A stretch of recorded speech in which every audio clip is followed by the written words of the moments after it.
Time for you to go to bed. Yes, it is. You had your treat. You had your pee.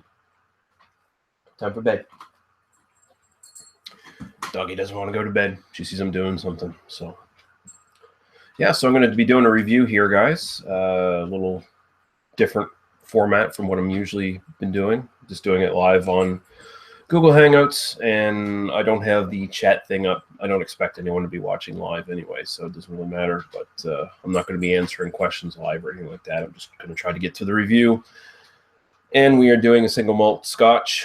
I was going to do this earlier on my HD camera, but the weather was just terrible today, and this is like basically the only day I've got to do it this week. So, and I wanted to get it done.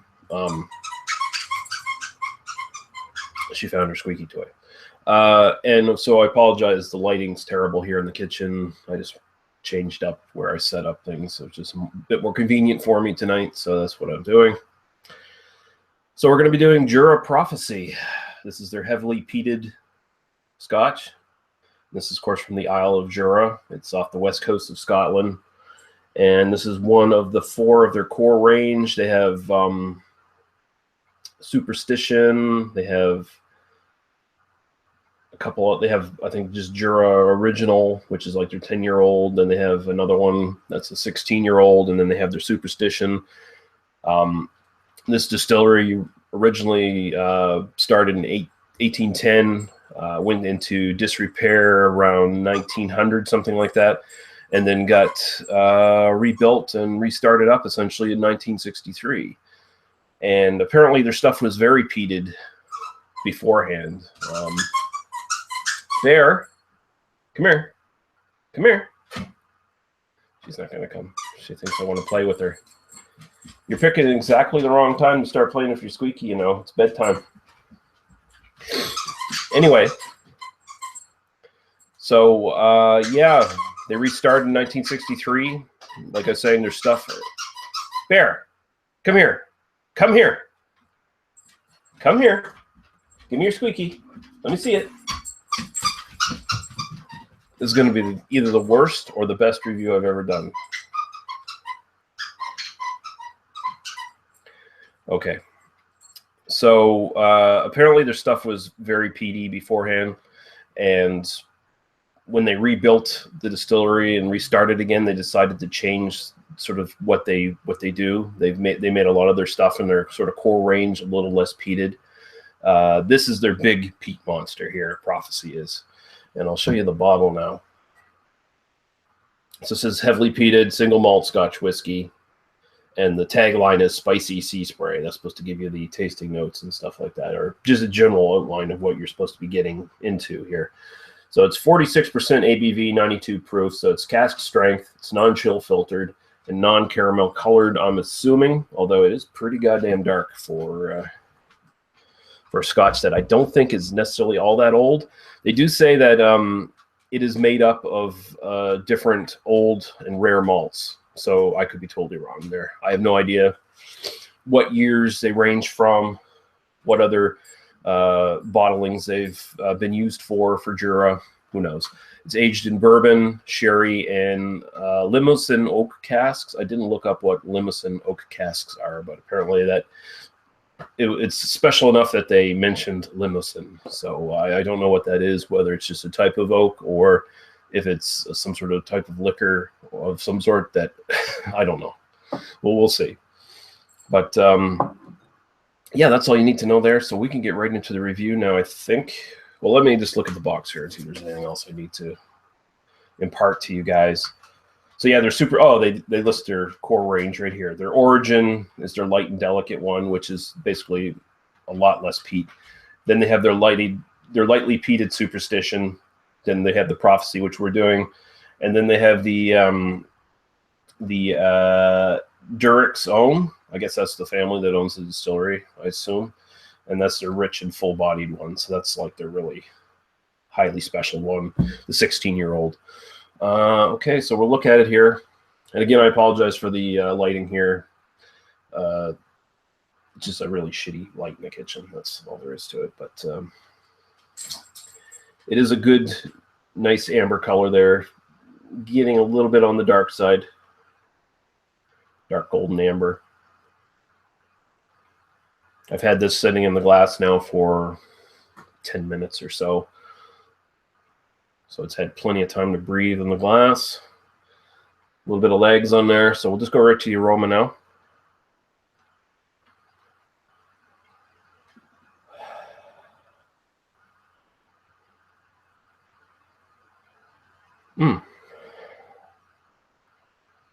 So you're getting,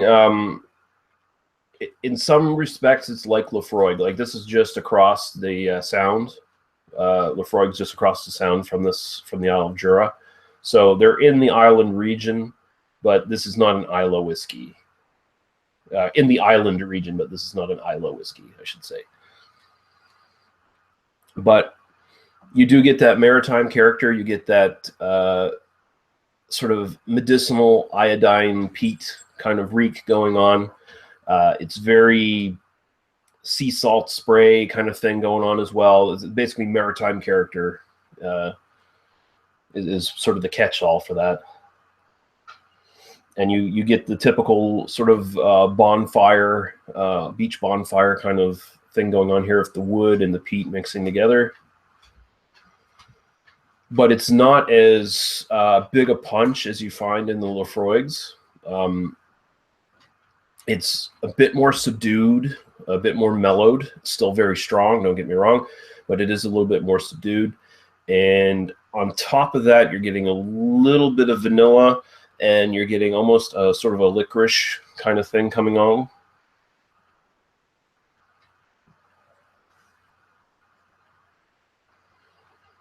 So it's actually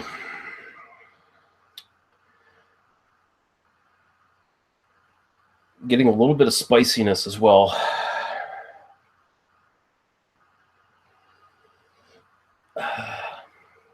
Kind of,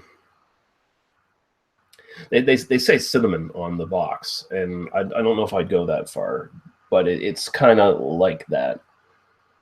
So kind of like a spicy cinnamon licorice bonfire medicinal iodine kind of combination. It's very, very nice. It smells very good.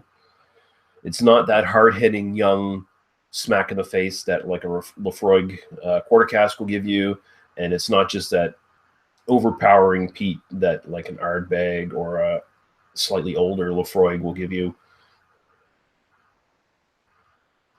It's got a bit more complexity to it, honestly. Very, very nice and subtle. So we're going to go right to the taste.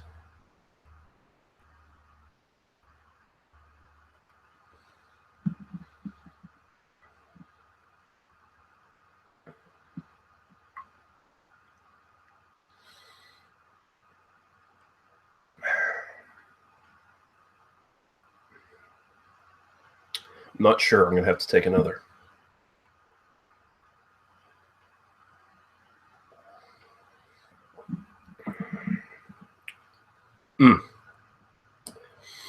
Got a good medium to full body on it. Nice viscous quality, oily. Again, that medicinal seaside maritime character kind of thing coming right up. Very it's got a nice underlying kind of flowery kind of fruit kind of character to it. Again, I'm getting a little bit of that kind of a licorice thing that I got in the actual aroma.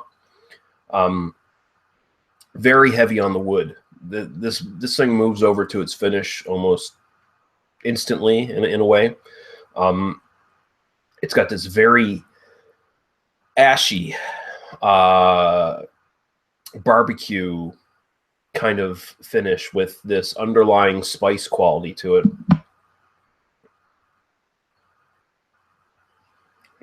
Almost kind of up front, almost kind of a chili spice kind of thing in the background after you get past the sort of medicinal qualities in the taste and the kind of saltiness, the sort of maritime salty character. But it finishes very wood intensive, like big time, just dry, ashy, man.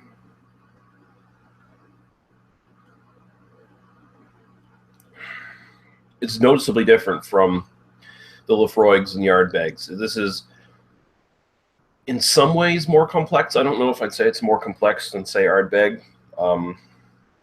It's up there, though, and it's just got a different character to it. It's got more things going on than just that kind of raw, smack in your face kind of thing that Ardbeg and Lafroig give you. Lafroig even more to a greater extent, I would argue, but I'm sure there's some people who would argue with me for Ardbeg being the bigger beast. Who knows? But yeah, it's noticeably different.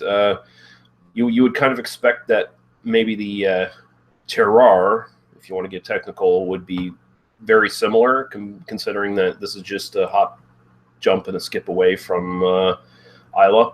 But it's got a lot of different things going on, and I really appreciate that. This is my first time having a Jura. Now, I've heard the other Juras, and I mean, they're supposed to be lighter in peat, so I don't know what they'll be like if I ever get my hands on any of them, but this one I really like.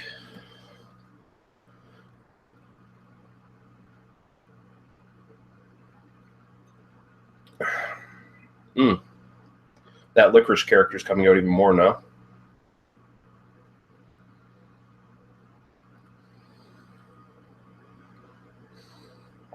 Smooth, warming going down. That is excellent. So, Jura Prophecy. Right there. I got to give it an A.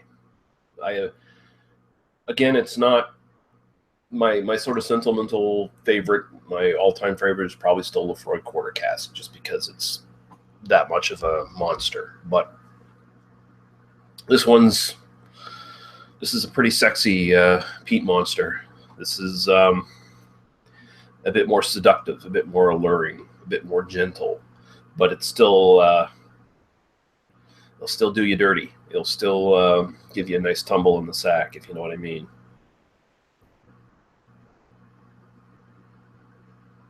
So yeah, A for Jura Prophecy. And I paid $85 in the NSLC for it. So it's, mid-range for Scotch, single malt Scotch prices these days in Canada, or in Nova Scotia at least. I think it's like 54 euros or pounds or whatever the fuck in Scotland. It's around that range. I've seen it for as much as 94 or something or other elsewhere. It's not that expensive, honestly, when you sort of tally up the different sort of high-class scotches. And this is a pretty goddamn high-class, world-class kind of scotch.